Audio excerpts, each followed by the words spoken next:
हरेक बिहान जब घाम उदाउँछ, हाम्रो सहर बिस्तारै म्युजन थाल्छ।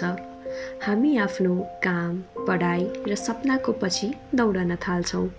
तर यो दौडधुपको संसारलाई व्यवस्थित र सुरक्षित बनाइराख्ने केही मानिसहरू छन् जो प्राय हाम्रो नजरबाट टाढा रहन्छन्।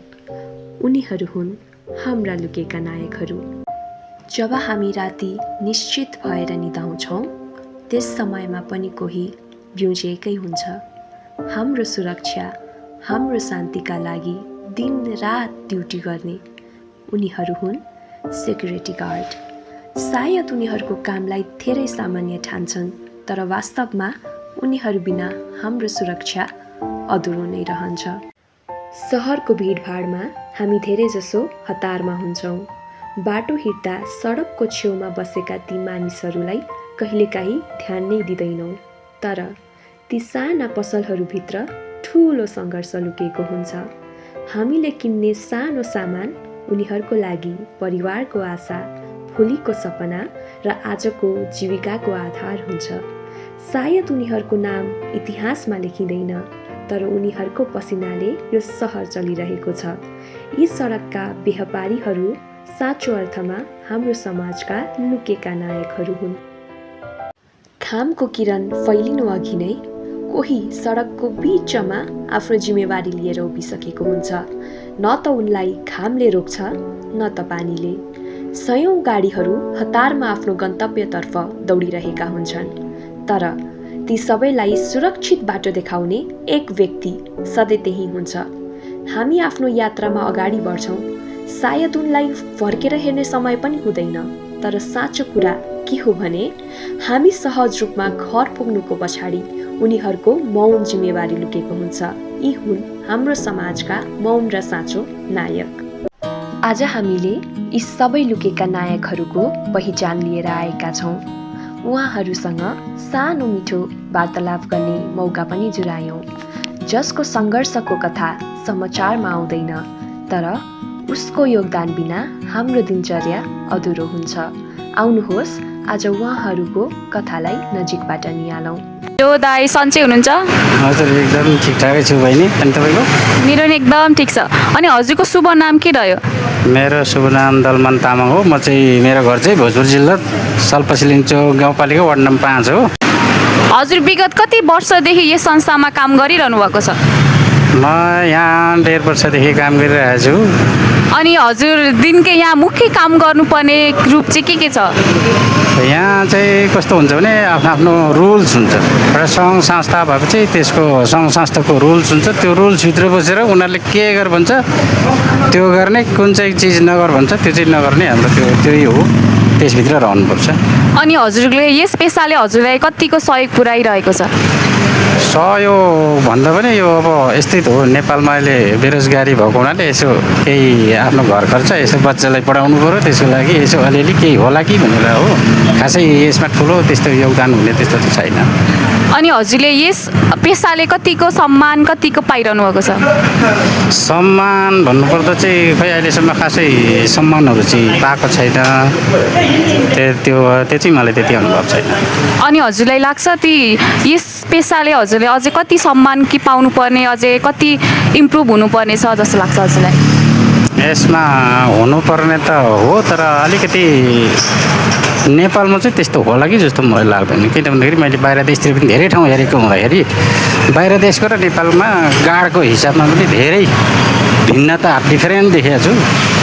त्यो त नेपालमा अब यस्तै त होला नि। अनि हजुरको यस पेसामा चाहिँ मुख्य भूमिकाहरू चाहिँ हजुरले गर्नुपर्ने दिनकै कतिको के छ? सेक्युरिटीको भूमिका भनेको चाहिँ भूमिकाहरू धेरै हुन्छन्। जस्तै मानिलिउँ अस्ति हाम्रो जेनजी समूहको आन्दोलन भयो।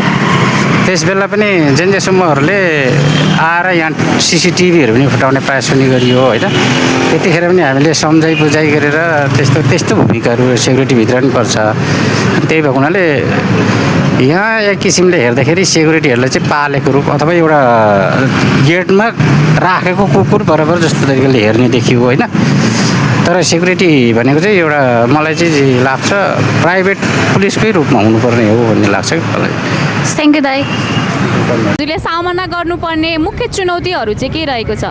ल धन्यवाद। यो सबैभन्दा चाबिलबाट गौशालासम्म चाहिँ एकदम बाटो साँघुरो र सवारी साधनको चाप धेरै मात्रामा भएको हुनाले अब सबैभन्दा ठुलो समस्या र चुनौती भनेको ट्राफिक जाम नै हो। यसलाई कसरी सहज बनाउन सकिन्छ भन्ने समस्या छ। अब यसैलाई चाहिँ कसरी हरेक बिहानदेखि उठेदेखि नै यसैलाई सहज बनाउनेतर्फ लाग्ने गरेका छु।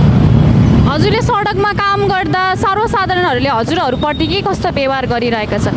अब केही पक्ष सकारात्मक पनि छ, दुःख छ ट्राफिकलाई। यो समय बाटोको आधारमा हामीले सबै म्यानुअल गर्नु, अहिले प्रविधि मैत्री अवस्थामा हुनुपर्नेमा अहिले अझैसम्म हामी केही त्यो अवस्थामा पुग्न सकेका छैनौँ। सबै म्यानुअली काम गर्नुपर्छ, त्यसले हामीलाई दुःख छ। दुःख भए पनि ट्राफिकले आफ्नो जिम्मेवारी पूर्ण रूपमा काम गरिरहेछ। अब यसमा के छ भने केही सर्वसाधारणले सकारात्मक रूपमा लिन्छ, केही अब नकारात्मक रूपमा लिनुहुन्छ। अब यसलाई ठ्याक्कै यसको मापन त छैन, तैपनि अब एभरेजमा राम्रै रूपमा लिएको पाइएको छ अहिलेसम्म। हजुर, सर्वसाधारणले हजुरहरूको काम पद्धतिलाई कतिको पर्याप्त रूपमा मूल्याङ्कन गरिरहेका छन्? मूल्याङ्कन सर्वसाधारणले त अब ठिकै गर्नुभएको छ। अब सम्बन्धित हाम्रो मूल्याङ्कन सर्वसाधारण लगायत सम्बन्धित निकायहरूबाट, हामीभन्दा माथिल्लो निकायहरूबाट हुनुपर्छ। र हाम्रो मूल्याङ्कन भनेको सडकको अवस्था हो। सडकको अवस्था सुधार गरिदिने र ट्राफिक नियमको पालना गर्ने अवस्था सिर्जना हुने अवस्था भयो भने यसमा काम गर्न सजिलो छ र सर्वसाधारणलाई पनि सहज हुन्छ भन्ने मलाई लाग्छ। सर्वसाधारणलाई हजुरले ट्राफिक प्रहरीको बारेमा के कस्तो सन्देश दिन चाहनुहुन्छ? सबैलाई यहाँले जसरी मलाई क्वेसन गर्नुहुन्छ, यहाँ लगायत सम्पूर्ण आमा बुवा दाजुभाइ दिदीबहिनी सम्पूर्ण सर्वसाधारणमा ट्राफिक नियमको पालना गरौँ, आफूले पनि पालना गरौँ र अरूलाई पनि ट्राफिक नियम पालना गर्ने प्रोत्साहन गरौँ र ड्रिङ्क ड्राइभ नगरौँ र एउटा दुर्घटनाको सूचना आफू नबनाउँ भन्ने अनुरोध गर्न चाहन्छु। Thank you sir. आज हामीले देख्यौँ सडकका पसलमा आफ्नो पसिना बगाउने मान्छे, सडकमा उभिएर हाम्रो सुरक्षा सुनिश्चित गर्ने ट्राफिक प्रहरी र हामीलाई सुरक्षित राख्न खटिएका सुरक्षा गार्ड। यी सबै हाम्रो समाजका साँच्चैका लुकेका नायकहरू हुन्। तर हामीले देख्न सकेका मात्र होइनन्। नेपालमा यस्ता थुप्रै अनकही नायकहरू छन् जसको नाम अनुहार कहिले हाम्रो आँखामा पर्दैन। उनीहरूको मेहनत, सङ्घर्ष र योगदान हाम्रो जीवनलाई सहज, सुनिश्चित र सम्पन्न बनाइरहेको छ। उनीहरू सबैको सम्मान गर्नै पर्छ, किनभने उनीहरूको सङ्घर्षले हाम्रो समाज अगाडि बढिरहेको छ।